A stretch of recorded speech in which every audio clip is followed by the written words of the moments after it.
Então, gente, boa noite. Mais um encontro, né, nosso aqui para falar de processo civil, execução. Recapitular brevemente o que a gente viu na aula passada, né?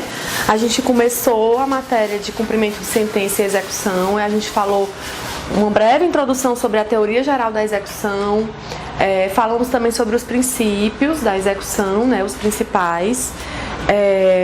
Abordamos também a questão dos títulos executivos judiciais e extrajudiciais, né? Como é o rol, falamos um pouco sobre cada um dos títulos, quais são as características que esses títulos devem ostentar para serem assim considerados. E hoje nós vamos dar prosseguimento à matéria. Então hoje, se tudo der certo, né, mas vai dar tudo certo, a gente vai falar sobre liquidação de sentença e vai falar também sobre execução provisória. Quais são as hipóteses em que é cabível, quando que pode acontecer, cada um desses institutos, né? Então vamos começar com a liquidação de sentença. O que é a liquidação de sentença? Então, a liquidação é um expediente intermediário entre a fase de conhecimento e a fase de cumprimento de sentença, que tem por objetivo conferir liquidez ao título executivo judicial condenatório em obrigação de pagar, podendo ser realizada a requerimento do credor ou do devedor. Um conceito mais ou menos parecido está lá no artigo 509 do CPC. Vamos fazer a leitura desse dispositivo para vocês verificarem.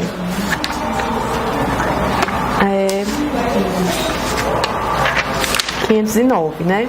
Então, o 509 fala. Alguém quer ler? Já está com ele aberto? Eu vou ler então.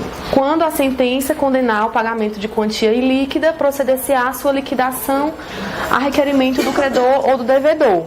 Esse é o caput do artigo. Então, esse conceito ele traz em seu bojo algumas questões centrais. Então, dessa conceituação, o que a gente pode extrair? Primeira questão, a liquidação é própria das obrigações de pagar, né, que são obrigações fungíveis, não se aplicando às demais espécies de liquidação. É um detalhe, uma questão no 509, quando a sentença condenar o pagamento de quantia líquida, então sempre relacionada ao pagamento de quantia, né? Ela não se aplica para as demais modalidades de cumprimento de sentença. Sua instauração pode ser realizada a requerimento do credor ou do devedor. Essa previsão é uma inovação do CPC de 2015. Ele admite que um dos dois tem uma legitimidade ativa para dar início à liquidação de sentença. Mais adiante, alguns slides adiante, a gente vai ver por que o devedor, o que justificaria o interesse processual do devedor em dar início à liquidação, né? É uma segunda característica. E a terceira característica desse conceito é que ela não se aplica aos títulos executivos extrajudiciais em relação aos quais é necessário ajuizar a ação de cobrança caso contenham obrigação ilíquida. Eu acho que a gente até pontuou isso na aula passada a respeito da possibilidade ou não dos títulos extrajudiciais não serem líquidos. Existe ainda alguma divergência, por exemplo, o professor Nelson Neri defende que alguns títulos extrajudiciais poderiam ser ilíquidos e poderiam ser objeto de liquidação, como, por exemplo, o TAC, o termo de ajustamento de conduta. Mas essa posição não prevalece. A liquidação é instituto próprio dos títulos executivos judiciais. Título extrajudicial, ainda que seja um TAC, que não for líquido, ele vai para a ação de cobrança normal, processo de conhecimento. Não é possível liquidação de título extrajudicial. TAC é o que? O TAC é o termo de ajustamento de conduta. É uma das hipóteses de título executivo extrajudicial que não está previsto no rol do Código de Processo Civil, né? O CPC ele tem o rol que está lá no artigo 784, a gente viu na aula passada, e Só que esse rol do CPC, ele é exemplificativo, ele não é taxativo. Então, a legislação extravagante, outras leis também podem prever outras modalidades de título executivo extrajudicial, como é o caso do termo de ajustamento de conduta. A disciplina dele está na lei de ACP, na lei de ação civil pública, tá certo? Imagina.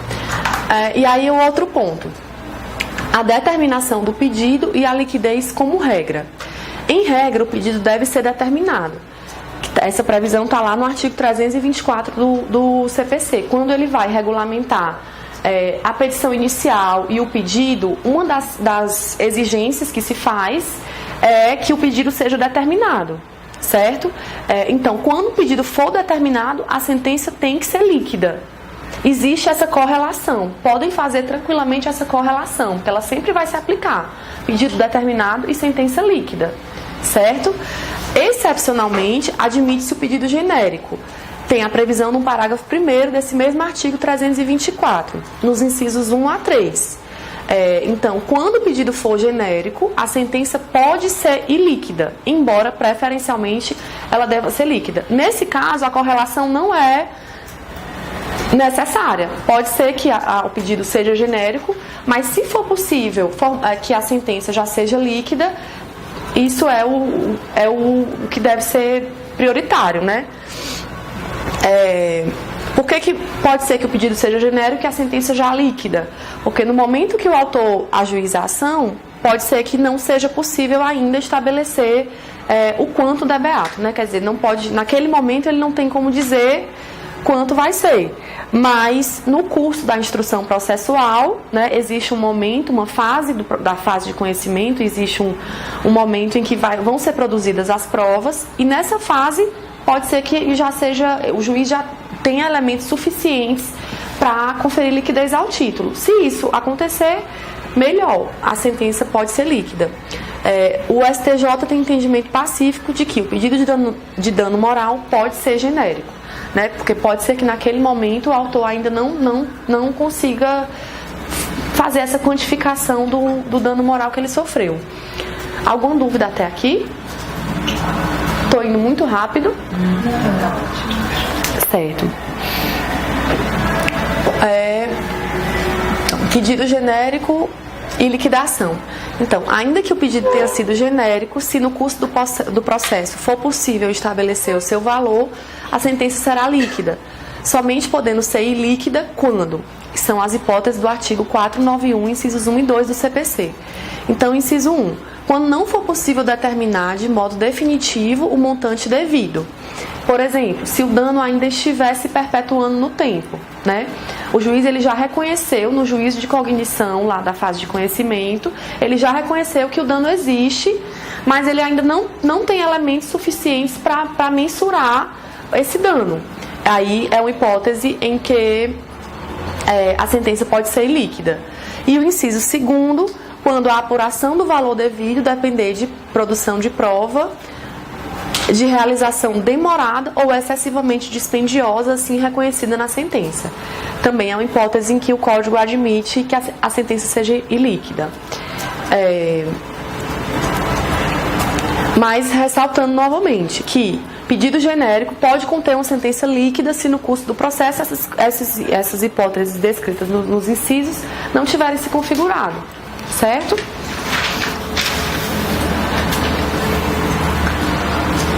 Sentença líquida em juizados especiais. O procedimento dos juizados especiais, ele possui uma série de peculiaridades para se adequarem à simplificação, né? Qual é a ideia dos processos de juizado? A ideia é que eles sejam processos mais simples, de rito mais simplificado, sejam mais rápidos, né? Mais céleres. Então, todo o rito do juizado, ele sempre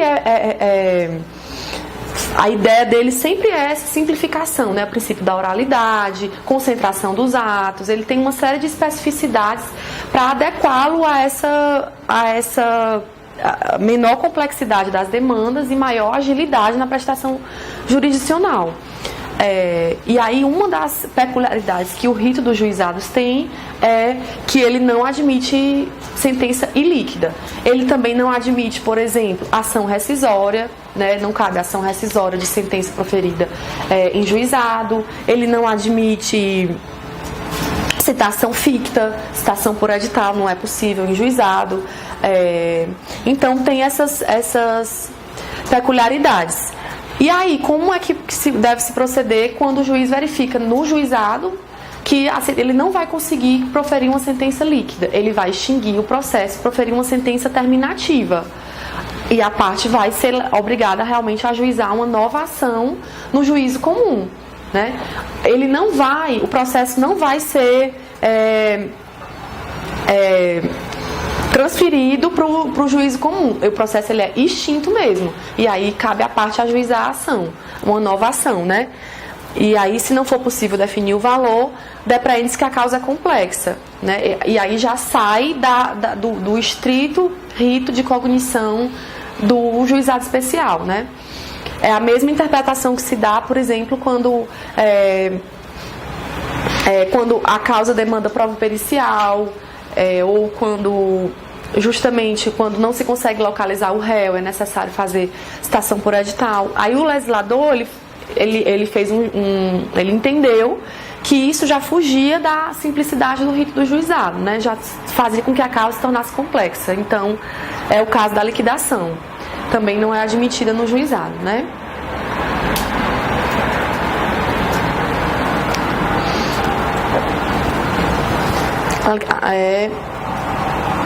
Liquidação provisória. O artigo 512 admite expressamente essa possibilidade, né? E quando é que ela tem cabimento? Ela vai acontecer quando tiver pendente o julgamento de um recurso, ainda que a ele tenha sido atribuído o efeito suspensivo, certo? É estranho eu até fiz questão de sublinhar, porque acho que pode virar facilmente uma pegadinha de concurso, né? Como é que um recurso cujos efeitos, que foi recebido com efeito suspensivo, quer dizer, suspendeu a tramitação do processo, ainda assim você pode liquidar? Sim, pode, previsão expressa do artigo 512, a gente vai já fazer a leitura dele. Não cabe a execução provisória, mas cabe a liquidação provisória, né? Porque a liquidação, ela ainda não vai gerar, em regra, atos de constrição patrimonial. Ela vai, na verdade, ela vai ser uma sequência de atos cognitivos. Ela ainda é cognição, ela ainda é conhecimento, né? Então, por isso que aqui se admite, né? A partir do momento em que fosse necessário realizar atos de constrição patrimonial em face do executado, aí realmente não faria sentido aceitar. Tanto é que, de fato, a execução provisória só é cabível quando tiver pendente recurso sem efeito suspensivo, mas a liquidação é possível. Vamos ver o que diz o artigo 512.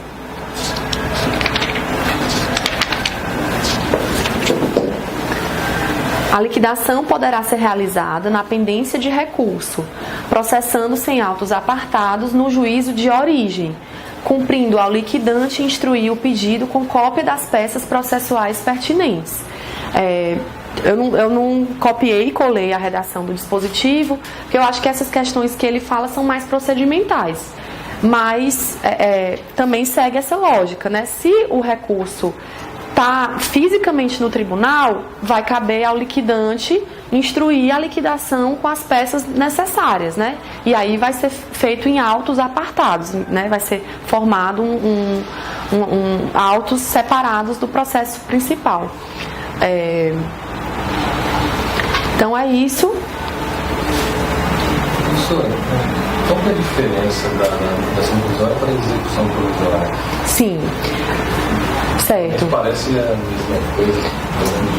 A gente vai abordar mais adiante a execução provisória, mas já antecipando um pouco, né?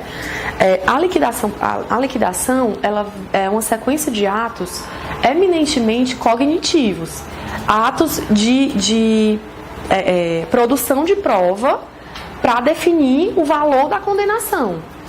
O objetivo dela é esse. O juiz ele diz: ok, você venceu, eu reconheço que você possui o direito, né? Eu reconheço que o réu tem que lhe pagar, eu só não sei quanto. para saber quanto você vai precisar instaurar o procedimento de liquidação. Então, a liquidação ainda não é propriamente uma execução. Ela não vai ser realizada mediante atos de constrição patrimonial. Então, por exemplo, eu sou devedora, né? A sentença já me condenou ao pagamento e você é o credor. Quando você der início ao procedimento de liquidação, se a sentença tiver sido líquida, você ainda não vai poder pedir a penhora do meu patrimônio, você ainda não vai pedir a minha intimação para apresentar bens à penhora, nada disso. Não são realizados atos de constrição patrimonial, bacenjude, nada disso. Por enquanto tiver em andamento o procedimento de liquidação, a gente vai praticar atos de produção de prova para definir o valor que eu devo lhe pagar. Já está certo que eu devo lhe pagar, mas não está certo ainda que valor é esse, quanto é que eu devo lhe pagar. Então essa é basicamente a diferença. Só quando estiver na sentença já o valor. Isso, só quando a sentença já não estiver estabelecido. Sempre que o pedido for determinado, a sentença vai ter que estabelecer, né? Vai produzir as provas na fase de conhecimento. Pedido genérico admite que a sentença seja ilíquida nas hipóteses que a gente falou. E aí, nesse caso, vai caber a instauração do procedimento de liquidação. Se é pela sentença, você não faz Não faz a liquidação. A liquidação, a única razão de existir dela são nas hipóteses em que a sentença tiver sido ilíquida. Ela não cabe para título extrajudicial e ela não cabe para demais espécies de obrigação. Somente para a obrigação de pagar. Não sei se eu vou falar uma besteira, mas... Imagina, não? Ela iniciar um valor, aí você ganhou uma ação, só que passou um X de tempo. Se ele pedir para atualizar os cálculos, isso seria liquidação? Não, a gente vai chegar nessa parte. Liquidação é prescindível, é desnecessária para se chegar ao valor seja necessário realizar meros cálculos. Então, meros cálculos aritméticos não ensejam a instauração do procedimento de liquidação. É questão também de concurso, a gente vai ver mais adiante. Se for simples questões de cálculos, porque senão, na verdade, sempre precisaria liquidar. Porque ao ajuizar o cumprimento de sentença, o exequente precisa apresentar memória de cálculo. É requisito para que seja dado início ao cumprimento de sentença. A petição do cumprimento de sentença tem que ter memória atualizada de cálculo. Então, se ele tem que fazer esse cálculo sempre, né, aí sempre precisaria ter liquidação. Meros cálculos aritméticos não ensejam liquidação. Certo? Mais alguma dúvida?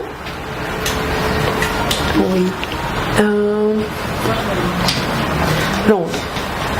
Quais são as características da liquidação provisória? Ela corre por conta e risco do liquidante, que se submeterá à teoria do risco-proveito. Se o recurso anular ou reformar a sentença ilíquida, o liquidante responderá objetivamente pelos prejuízos que causar a outra parte.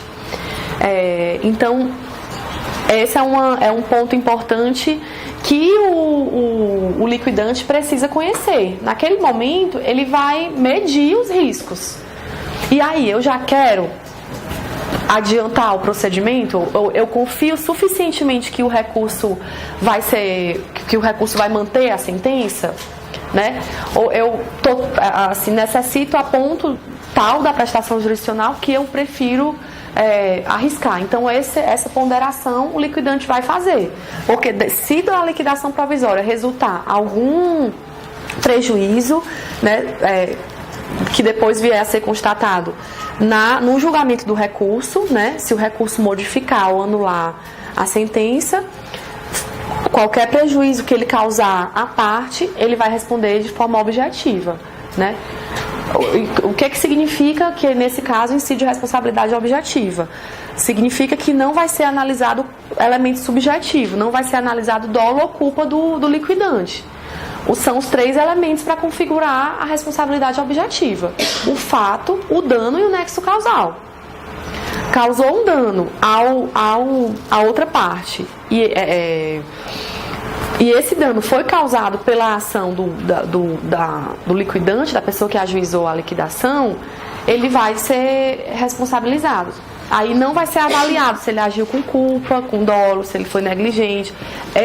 O elemento subjetivo é irrelevante, porque a responsabilidade dele vai ser objetiva. Certo? Pode falar. Professora, mas se a gente está falando de liquidação provisória, sim, que riscos que poderiam ocorrer uma vez que não há execução? E aí, de fato, ele vai ter o ônus da prova de provar esse prejuízo, né? Mas ele não vai apresentar só os cálculos? Apresentou os cálculos, aguarda... Na verdade, quando for mero cálculo, não vai precisar ajuizar a liquidação, né?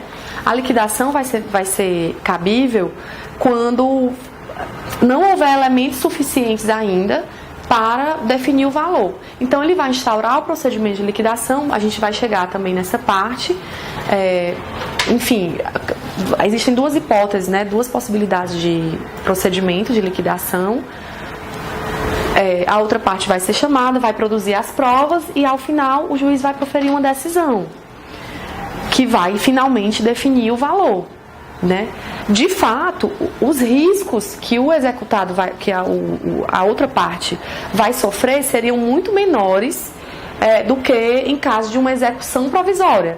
Mas pode ser que no caso concreto ele tenha algum risco, sim, porque foi instaurada aquela liquidação em face dele. Se ele demonstrar que esse prejuízo aconteceu, que ele sofreu esse dano, a outra parte vai responder. Se a sentença for reformada ou né, enfim, se a sentença for modificada pelo recurso que está pendente. Professora, eu não consigo visualizar esses danos. Ô, professora, assim, por exemplo, sei lá, num caso médico, que vai ter que fazer tratamento, remédio, se aquela pessoa de repente apresenta uma nota fria, que não gastou, e aí depois você descobre que isso aí seria justificado, assim? Olha, você diz na fase de conhecimento, era uma ação... Na fase de liquidação, certo. Não se sabe ainda ao certo quanto se gastará, porque ainda está em tratamento. Certo, perfeito. E a parte, quem vai se aproveitar por nota fria? Sim, perfeito. E aí seria um prejuízo.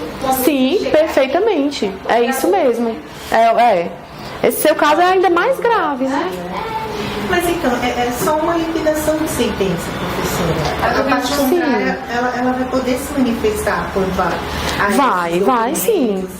Então, assim, aparentemente, o prejuízo. Eu pensei assim, a pessoa vai vender a casa, aí alguém olha, você tem um processo, já tem liquidação, não quero comprar. Sim, e aí, até julgar o recurso, passa 1 ano, 2, então você... Verdade, perfeitamente, é isso mesmo. É porque, na verdade, o caso concreto é que vai dizer, né? E a responsabilidade, o fato de ela ser objetiva, não significa que ela é imediata e que ela é certa, né? Pode ser que a outra parte entenda que sofreu um dano, mas o juiz, na análise do caso concreto, veja que o dano pode não decorrer diretamente da liquidação e aí vai excluir o nexo causal, entendeu? É o caso concreto que vai dizer mesmo. Mas é aberta essa possibilidade, é preciso que seja aberta por uma questão de segurança jurídica, né? Certo? Alguma questão mais? Mas os exemplos eu acho que é perfeito, é isso mesmo. Os 2 exemplos se configurariam nessa hipótese aqui. Certo? Liquidação igual a 0. É possível, né? Essa questão é uma questão que dentro da matéria de liquidação de sentença eu acho que é a mais, assim, discutida, né? É a mais, assim, que desperta mais discussão mesmo, mais divergência na doutrina. Hoje, o que prevalece é que ela é possível, certo? Mas como ela é possível se a pessoa já tem uma sentença que reconheceu o direito dela, né? Que condenou a outra parte a pagar. Nesse caso, o juiz ele define o valor, mas não há o que executar, pois esse valor é 0. É uma hipótese de liquidação com um fim normal, um fim que define o valor, e com resultado anômalo, ou seja, um resultado que conclui não ser possível realizar a execução. Porque assim, quando você instaura um procedimento de liquidação, qual é o fim normal desse procedimento? Qual é o fim que se espera da liquidação de sentença? Perfeitamente. Então, o fim normal de uma liquidação, né? O caminho normal é chegar-se ao final com o valor apurado, certo? Qual é o fim anormal? É chegar no fim do procedimento de liquidação e verificar, e não ser possível ainda assim definir esse valor. Isso pode acontecer, né? Quando não tiver provas, questão probatória, né? Não produziu as provas necessárias para chegar ao valor. A liquidação vai ter também um fim anormal, né? Então, no caso da liquidação igual a zero, o fim é normal, porque vai definir o valor. Só que esse valor é zero e o resultado é anormal. Qual é o resultado esperado da liquidação? O resultado normal de uma liquidação? Ter um valor e o resultado, como resultado disso, executar esse valor, né? Então, esse é o resultado normal. Qual é o resultado anormal de uma liquidação? É não poder executar, né? Não poder executar. Acho que vai descarregar aqui. Processo todo da fase de conhecimento, sentença. Condena sei lá, a mineradora a ressarcir os danos advindos desse fato, da queda da barragem. Instaurou a liquidação e verificou que disso não adveio nenhum prejuízo, não adveio dano algum. Liquidação igual a zero. Eu já me deparei com essa situação em ações de expurgos infracionados. Sim. Aí se discutiu, a pessoa provou que era titular de uma poupança e tal. Mas aí quando chegou na hora de liquidar, a data de aniversário não encaixava, a atualização dava certo. Aconteceu. Acontece sim, acontece. Não é rodapé de livro, não. Assim, pode acontecer mesmo. Agora, cabe a nós explicar para a pessoa, né, como é que você explica isso. Para o seu cliente. Bem complicado, mas pode acontecer. Então, uma hipótese de liquidação com fim normal e resultado anômalo, certo? Então, é uma decisão de mérito e produz coisa julgada material. Então, ocasiona uma frustração definitiva da execução, certo? Aí não pode rediscutir. É diferente, por exemplo, da liquidação que é extinta por falta de provas, que foi o exemplo que eu dei do fim anômalo, né? Quando a liquidação tem um fim anômalo. Um dos exemplos disso é quando ela é extinta, ela é extinta por falta de provas. Se a parte tiver condição de posteriormente realizar essa prova, ela pode posteriormente ajuizar a liquidação novamente. Nesse caso, ela não tem como fazer isso. Ou outra possibilidade de fim anômalo da liquidação, quando ela é extinta por uma sentença terminativa, né? Uma sentença sem solução de mérito. Naquelas hipóteses lá que já estão no... Acho que 485, a do CPC atual. Sentença sem solução de mérito. É um fim anormal da liquidação. Aqui não. Faz coisa julgada material, porque teve a produção da prova, né? Acontece que a conclusão foi que foi zero, mas é uma decisão de mérito, realmente, certo? Isso já foi muito discutido, amplamente discutido. Estou fazendo um super resumo, porque já foi amplamente discutido sobre isso. As legislações processuais já tiveram previsões diferentes para essa idêntica situação. Por exemplo, o CPC de 39 autorizava que quantas vezes fossem necessárias a pessoa ajuizasse liquidação até encontrar um valor. Existia essa possibilidade, né? Hoje, de forma alguma, é mérito, faz coisa julgada material. Então, assim, pode pegar aquela sentença, colocar num quadro, usar para qualquer outra coisa, mas para isso não vai poder mais.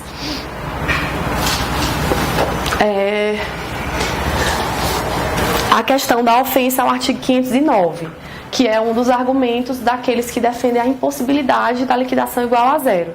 Aí esse eu vou querer fazer a leitura dele, que eu acho importante para a nossa compreensão. O 509, parágrafo 4º, ele diz: na liquidação é vedado discutir de novo a lide ou modificar a sentença que a julgue. Por que se entende que não há ofensa a esse artigo? Porque, na verdade, a decisão que julga a liquidação de valor zero não modificou a sentença. Apenas definiu que o valor é zero. Eu até coloquei, né, dever zero é diferente de não dever. É uma questão, assim, confusa realmente, mas é necessário fazer essa distinção. Porque, caso contrário, se você entender que ela vai dizer que a pessoa não deve, aí vai ter ofensa a esse artigo mesmo. Então, a única maneira de compatibilizar é isso, é entendendo que, na verdade, ele entende que deve, mas deve zero. É isso, existe uma diferença aí na conceituação. Tá confuso?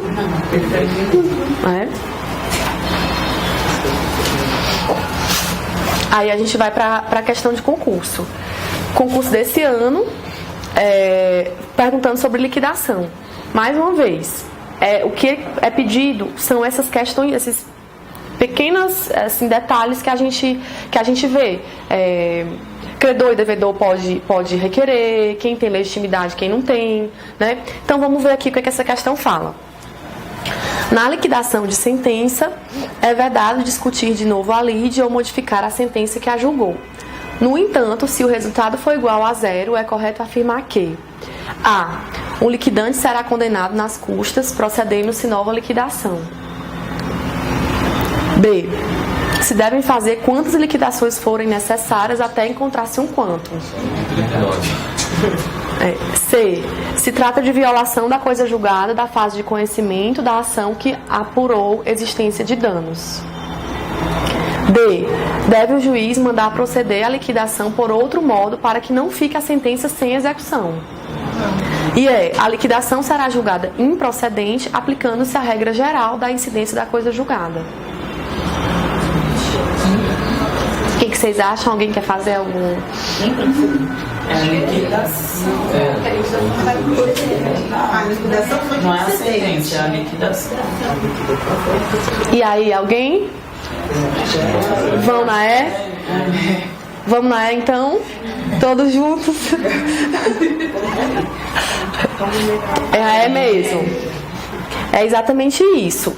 A liquidação é improcedente, ela é uma sentença de mérito. É como eu coloquei, é mérito, né? Não é questão preliminar, não é questão processual, é mérito. É coisa julgada material.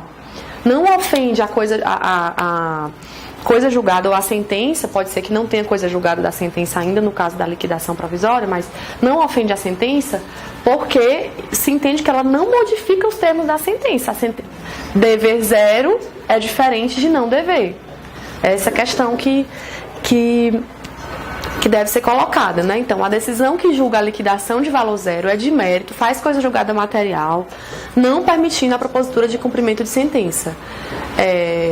E aí, por isso que eu coloquei que ela tem um resultado anômalo. Ela tem um fim normal, porque o valor é definido, e esse é o fim normal de uma liquidação, mas ela tem resultado anômalo, resultado anormal, porque não permite a parte ajuizar o cumprimento de sentença. Não há violação à coisa julgada formada na fase de conhecimento. Ficou tranquilo isso? Vamos gabaritar aí a questão. Natureza jurídica da liquidação. Também tem uma divergência, uma corrente minoritária, que é a do Nelson Neri e do Araquém de Assis. A liquidação tem natureza jurídica de ação incidental. Então, ela seria uma ação, né? Ela tem natureza jurídica de ação, segundo eles. E a segunda corrente, que aí já é majoritária, a liquidação tem natureza jurídica de fase procedimental.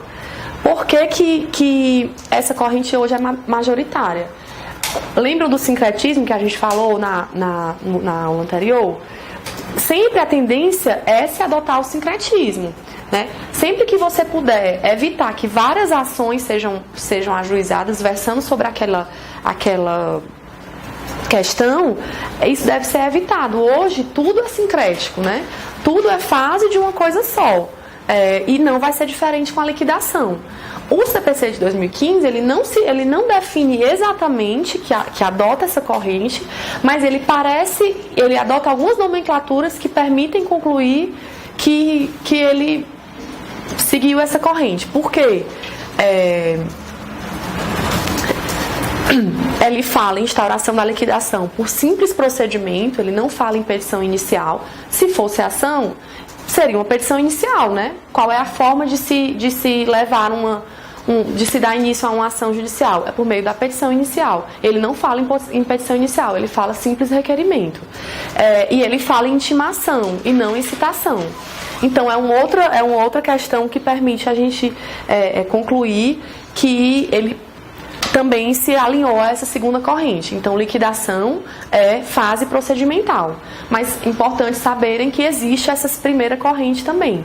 Minoritária, mas ela ainda está lá. Dúvidas? Legitimidade. Então, em regra, o credor figurará no polo ativo e o devedor no polo passivo, salvo na consignação em pagamento, em que ocorrerá o inverso. Né? Porque, naturalmente, na consignação, o autor da consignação em pagamento é justamente o devedor. Né? Então, na consignação, é ele que provavelmente vai dar início à liquidação, porque é ele que vai ter interesse em pagar a dívida. Né?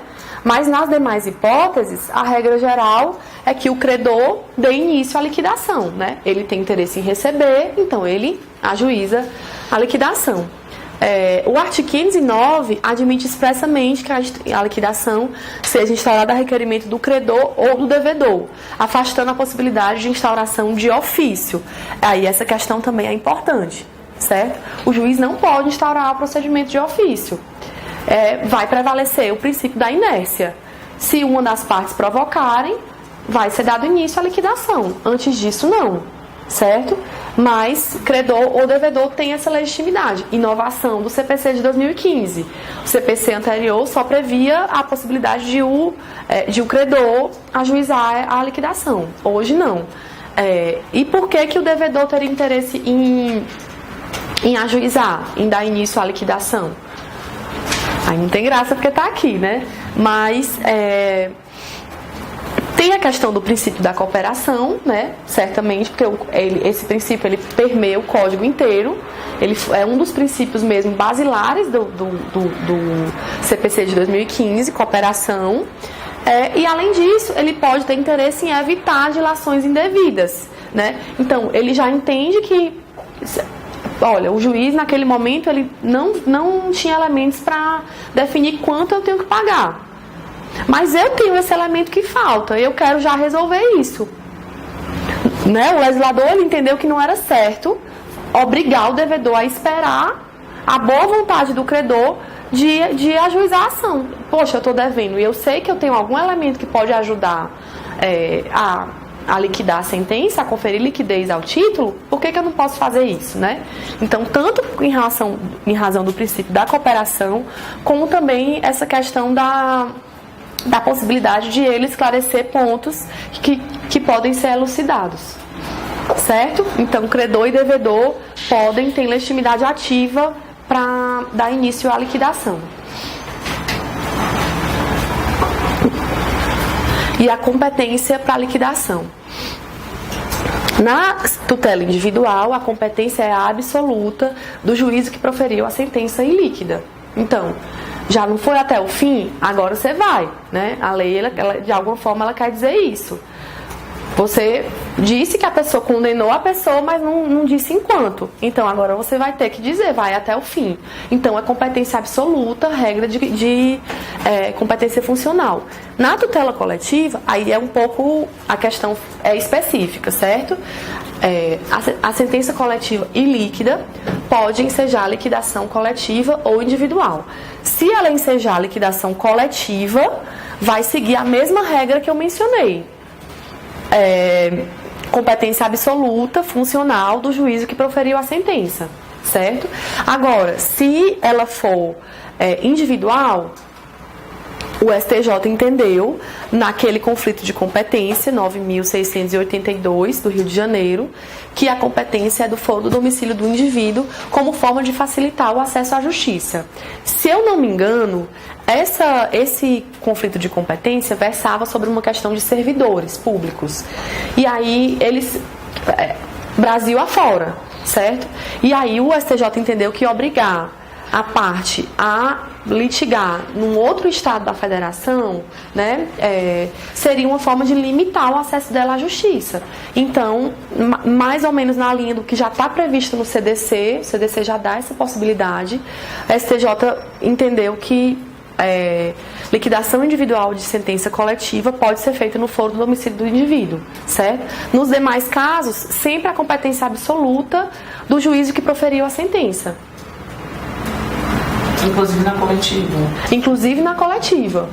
Inclusive na coletiva. A única exceção é na liquidação individual. Então, por exemplo, você... Está dentro da coletiva. Você teve um processo coletivo, um processo que visou a defesa de um interesse individual homogêneo, um interesse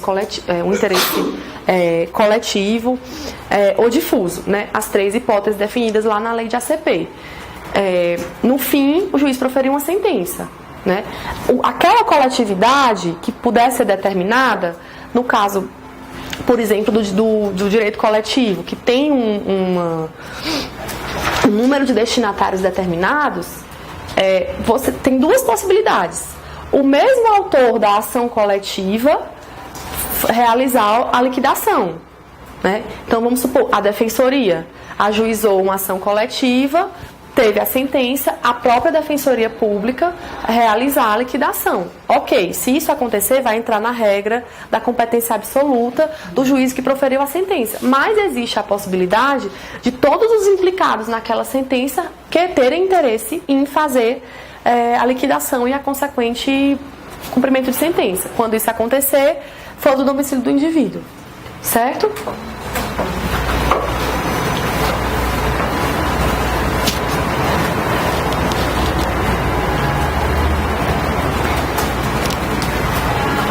Aí a gente vai entrar nas espécies de liquidação. No CPC atual, nós temos 2 espécies de liquidação. Liquidação por arbitramento e liquidação por procedimento comum. Artigo 509, incisos 1 e 2. A gente vai analisar cada um deles separadamente. Teve uma mudança aí no novo CPC. O CPC anterior previa liquidação por arbitramento e liquidação por artigos. E era um regramento bem chatinho, assim, bem truncado, bem difícil. Com algumas emendas já, enfim. A liquidação por arbitramento foi mantida pelo CPC de 2015 nos mesmos moldes, não teve muita modificação. Só que aí a liquidação por artigos, ela passou a ser denominada liquidação pelo procedimento comum e ela sofreu uma simplificação no rito. Então é um rito mais simples, uma mudança que a doutrina tem considerado elogiável, assim, porque era chato, assim, era mais difícil de realizar. Então hoje não existe essa liquidação por artigos. Na verdade, a liquidação por artigos, ela se denomina liquidação por procedimento comum, certo?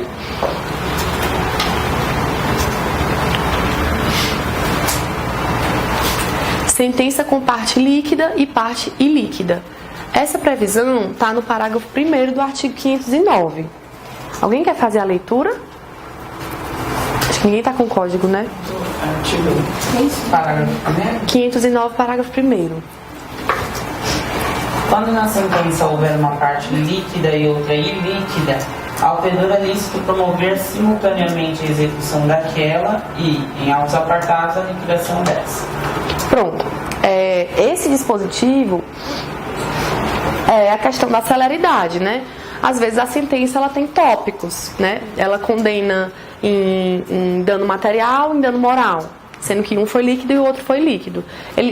O legislador julgou que não seria necessário obrigar a parte a esperar, né, a liquidez de um para poder dar início ao cumprimento de sentença. Ele pode fazer separadamente. Perfeitamente possível isso, certo?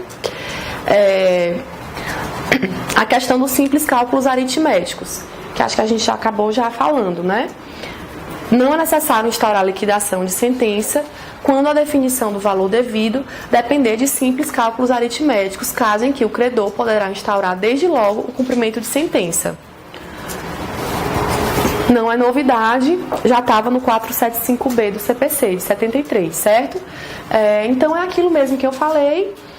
Às vezes a sentença ela vai dizer condeno em danos morais no valor de R$3.000, com incidência de juros de mora de 1% desde a citação e correção monetária desde o inadimplemento, sei lá. A sentença, ela já disse o termo inicial e o termo final da incidência dos juros, da correção, e já definiu o valor da condenação.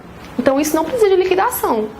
O exequente vai fazer o cálculo e vai dar início ao cumprimento de sentença. Mero cálculo não enseja liquidação. Isso cai. Uma questão bem comum, assim, que simples cálculos aritméticos não precisam de liquidação. CNJ e Programa de Atualização Financeira. O CPC inovou nessa questão. Ele determina que o CNJ desenvolverá e colocará à disposição dos interessados Programa de Atualização Financeira.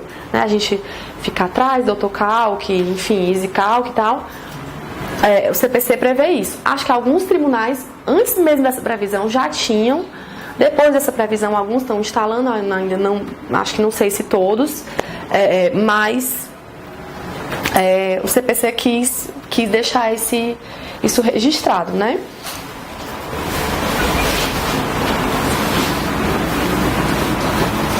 Liquidação por arbitramento. Quando é cabível a liquidação por arbitramento? Quer ler o 509, inciso 1, Evelyn? Quando a sentença condenar ao pagamento de quantia líquida, proceder-se à sua liquidação, a requerimento do credor ou do devedor por arbitramento, quando determinado pela sentença, convencionado pelas partes ou exigido pela natureza do objeto da liquidação. Pronto, então são nessas hipóteses em que vai ser cabível a liquidação por arbitramento. Quando a sentença estabelecer, então, o juiz profere sentença, ele entende que naquele momento ele não tem condições de definir, mas ele já deve dizer, a liquidação será feita por arbitramento, né? Condeno em danos morais em valor a ser apurado em liquidação que se dará por arbitramento, né? Ele pode já estabelecer isso. As partes poderiam convencionar ou a natureza do objeto da liquidação. Essa redação ela é criticável, porque a doutrina aponta que, na verdade, em todos os casos, eles vão acabar redundando na questão da natureza do objeto da liquidação, né? Por exemplo, é uma questão que demande prova pericial.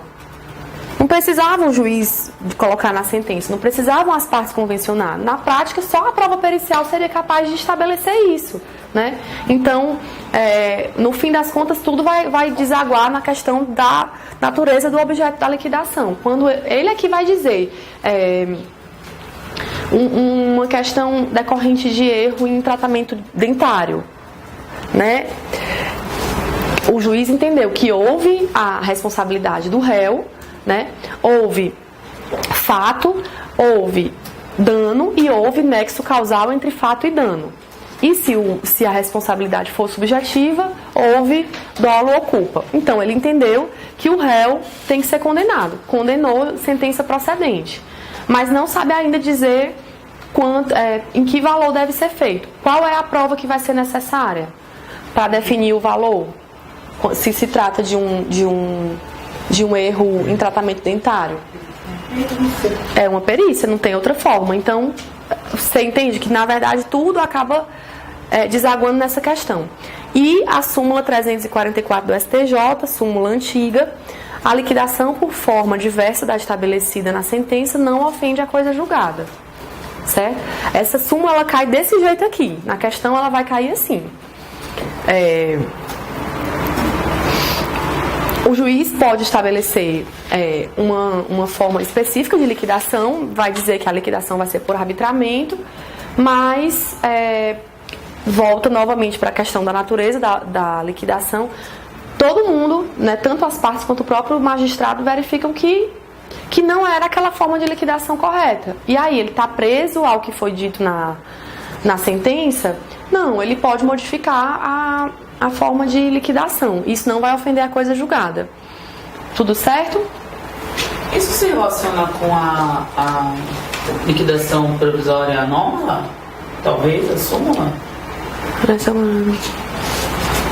Eu acho que, na verdade, o que ela quer dizer é que a parte ela tem direito de saber quanto ela deve receber, né? Se foi por uma maneira diferente da maneira que o juiz estabeleceu na sentença, tudo bem. A questão é que a liquidação ela tem que atingir o fim dela. O importante é ela atingir esse fim. Qual é o fim dela? Definir o valor. E qual é o resultado dela? Dar início à execução. Então, se ela definir, o objetivo sempre é uma liquidação com fim e resultado normais, né? Para garantir isso, pode modificar a forma que a liquidação foi estabelecida na sentença. Isso não ofende a coisa julgada. Certo?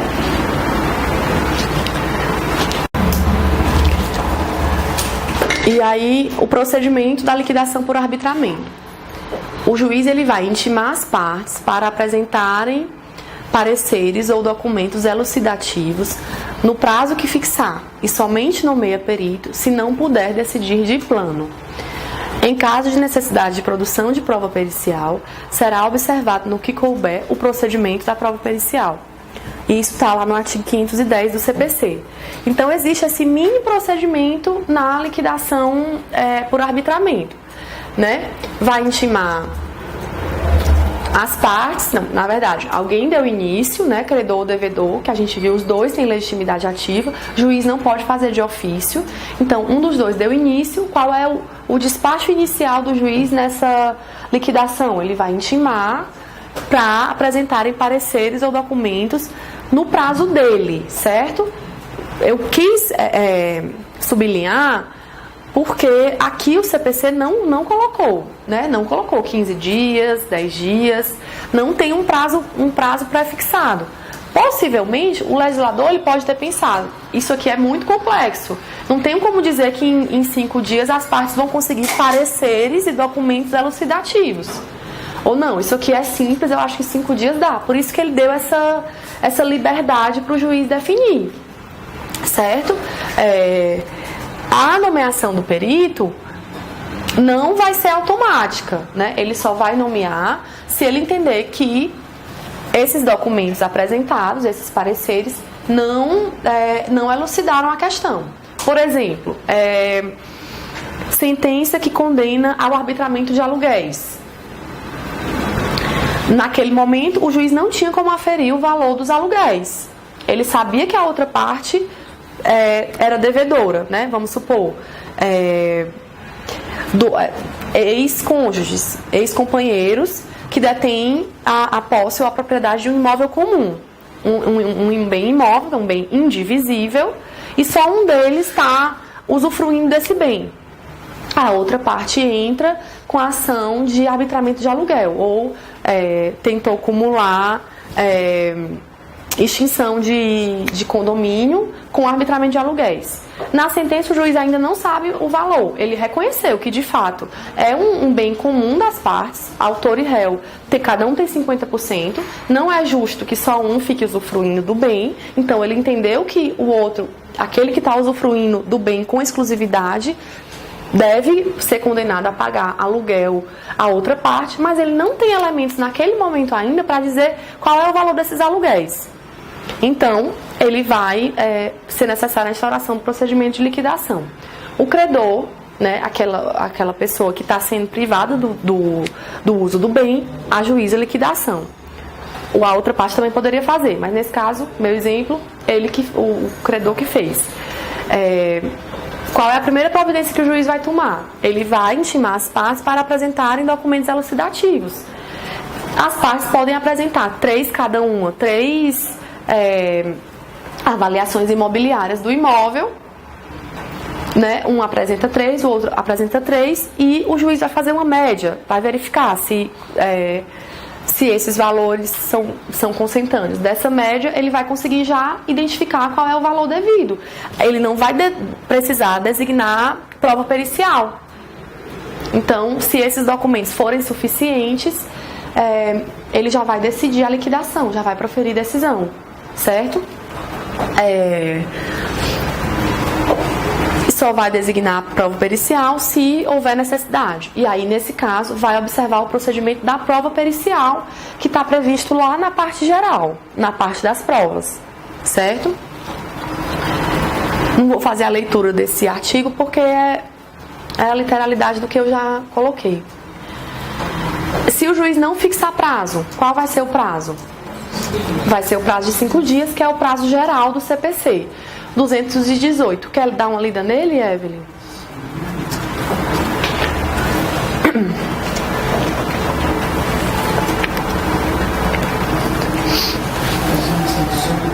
(218), parágrafo 3º. Inexistindo preceito legal ao prazo determinado pelo juiz, será de 5 dias o prazo para a prática do ato a cargo da parte. Pronto, então esse é o prazo geral do CPC, né? O juiz não fixou e não tem, a lei também não prevê um prazo, esse prazo é de 5 dias. Para tudo, vai valer para isso, mas vai valer para tudo também, certo? O juiz não fixou e a lei não estabelece 5 dias, certo? No CPC de 73, requerida a liquidação por arbitramento, o juiz nomearia perito desde logo. Então, posso até verificar que ele falava o seguinte, não vou fazer a leitura literal, mas ele falava, requerida a liquidação por arbitramento, o juiz nomeará perito. A liquidação por arbitramento, ela não admitia outra possibilidade. Ajuizada a liquidação, perícia. O caminho natural da liquidação era esse, né? Esse CPC simplificou o rito, né?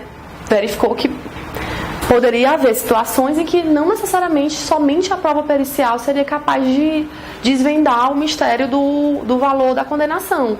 Outras provas poderiam ser usadas. Prova documental, pareceres elucidativos, né? Então, foi vista com bons olhos essa alteração. A nomeação do perito só ocorrerá quando não for possível decidir de plano, né? Tá lá no 510.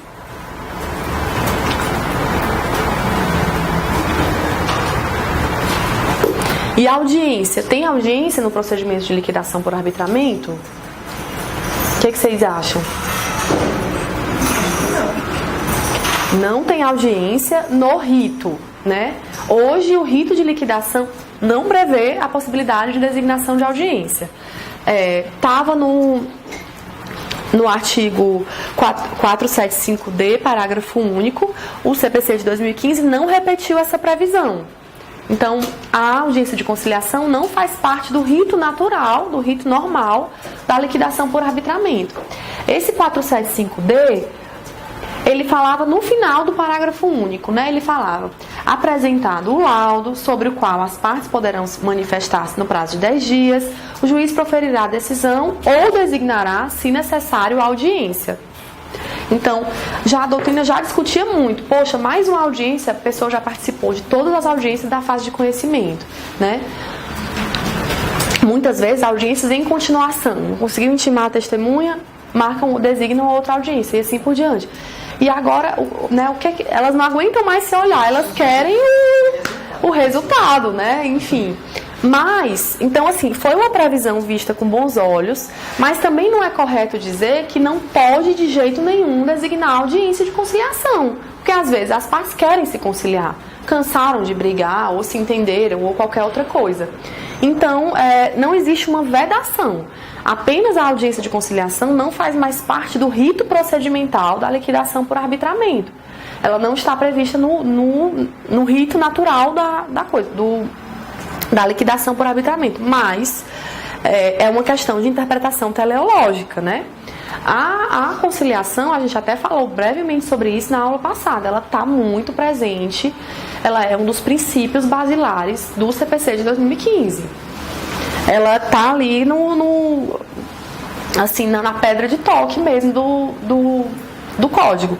Então não tem como dizer é proibido. Eu não consigo imaginar uma hipótese em que você possa dizer que as partes não podem se conciliar, né? O legislador define isso de forma abstrata.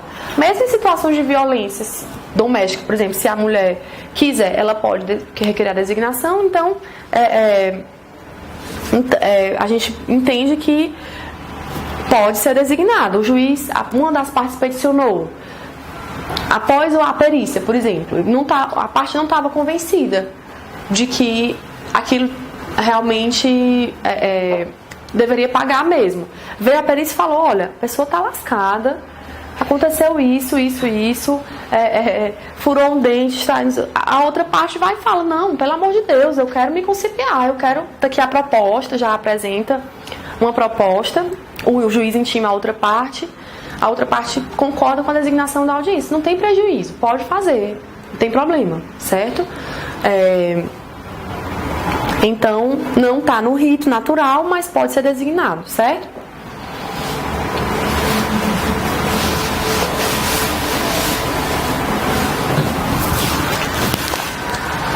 E agora a liquidação pelo procedimento comum. É cabível, quando for necessário, alegar e provar fato novo, certo? Essa definição está no inciso 2º do 509. Então, sempre pode fazer essa associação para facilitar a memorização. Procedimento comum, liquidação pelo procedimento comum, está sempre relacionado a um fato novo, certo? É a antiga liquidação por artigos do CPC de 73. E o que é o fato novo? O que é que se entende por fato novo? É um fato, que está sempre relacionado ao quantum da obrigação. Eu não falo de fato novo aqui, fato novo na vida da pessoa, né? Não, é um fato novo sempre relacionado ao valor da obrigação. Então, é aquele que aconteceu depois, né? Ou que aconteceu antes, mas gerou consequências depois do provimento, certo? O marco temporal é sempre a sentença, o provimento que está sendo objeto de liquidação, certo? Ou ele aconteceu depois do provimento, ou aconteceu antes, mas gerou consequências depois. Mas sempre o marco vai ser a data do procedimento, certo? Configurado um fato novo, liquidação pelo procedimento comum. Ok? Tudo certo? Ficou mais fácil de estudar a liquidação porque ele prevê duas hipóteses, né? Arbitramento, procedimento comum. Teve fato novo, é procedimento comum. É isso. Não teve. A definição da liquidação por arbitramento é muito definido pelas partes, definido pela natureza da obrigação ou definido pela sentença. Então é muito amplo, né? E fato novo sempre procedimento comum. Qual é o procedimento da liquidação pelo procedimento comum? Sendo redundante aí. O requerido será intimado na pessoa de seu advogado ou da sociedade de advogados a que estiver vinculado para, querendo, apresentar contestação no prazo de 15 dias, observando-se em seguida, no que couber, as regras do procedimento comum. Então, é por isso que ela recebeu essa denominação, porque ela é quase que realmente uma nova fase cognitiva. Né? A parte vem e fala, opa, aconteceu um fato novo. Isso vai modificar o valor, ele tem um condão de definir o valor da condenação. Eu preciso fazer a liquidação pelo procedimento comum. Então vai quase que começar tudo de novo mesmo, certo? Vai ser intimado, aqui é uma intimação, não é uma citação, como a gente falou já, né? Ou seja, o CPC ele dá um indício de que ele adota a liquidação como aquela segunda corrente, que é a corrente majoritária, a liquidação como uma fase procedimental e não como uma natureza jurídica de ação, porque ele fala em intimação, né? E ele vai ser intimado pelo advogado, também é uma diferença para o procedimento comum da fase de conhecimento, Porque aí o réu ele vai ser citado, né, na fase de conhecimento mesmo, cognitivo inicial, o réu vai ser citado. Aqui não, ele vai ser intimado pelo advogado dele para contestar o pedido. O CPC fala em contestação, certo? Então, tem o mesmo prazo de 15 dias e dali em diante vai seguir as regras do procedimento comum, certo? Por que ele fala o em seguida? Porque hoje a parte vai ser citada para quê? Para contestar ou para comparecer à audiência? Hoje, no procedimento do CPC, como regra, no procedimento comum, é citação para comparecer à audiência, né? O CPC modificou realmente o rito. A pessoa vai ser citada, acho que não tiveram ainda esse momento, né, do curso, mas é isso, ele vai ser citado para comparecer à audiência de conciliação. O código dá as exceções em que essa audiência não vai ser designada, né, quando as duas partes se manifestarem expressamente. Eu falei um pouco sobre isso também na terça, não foi? Então, por isso que ele fala o em seguida, porque nesse ponto aqui não é igual, não. Ele vai ser citado ainda, na liquidação vai ser citado para contestar, certo? E já no procedimento comum, ou intimado, desculpa, olha, é isso mesmo, desculpa, eu errei. Aqui ele vai ser intimado para contestar. No procedimento comum da fase de conhecimento, ele vai ser citado para comparecer à audiência de conciliação, inclusive com possibilidade de arbitramento de multa de 2% sobre o valor da causa pelo não comparecimento. Então, a audiência de conciliação pesadíssima lá na fase cognitiva, né? Aqui não tem essa previsão, é intimado para contestar em 15 dias, certo?